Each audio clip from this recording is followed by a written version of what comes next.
আসসালামাইকুম গাইজ। সকাল সকাল আমার মেয়ে আমাকে অনেক হেল্প করতেছে। আমার রাহি আমার লক্ষ্মী সোনা সকালবেলায় এই যে দেখেন মাছ ভাজি করতেছে, তেলাপিয়া মাছ ভাজি, এই যে বেগুন ভাজি করছে।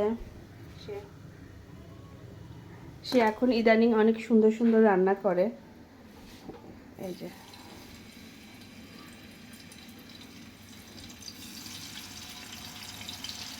আস্তে আস্তে দাও, সেটা পরে দিই।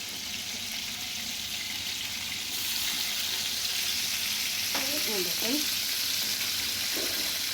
সে এখন নুডলস রান্না করে, ঘরের অনেক কাজে আমাকে হেল্প করে। বড় মেয়ে থাকলে হয়তো বা এতটাই স্বাচ্ছন্দ্য বা এতটাই সুখী জীবন হয়। মেয়েরা বড় হয়ে গেলে আস্তে আস্তে অনেক দিক থেকে মার হেল্প করে।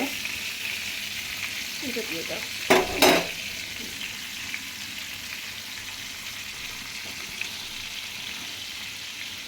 দেখতে দেখতে আমার মেয়ে বড় হয়ে যাচ্ছে, ক্লাস 5-এ উঠলো। সবাই ওর জন্য দোয়া করবেন। আল্লাহ হাফেজ।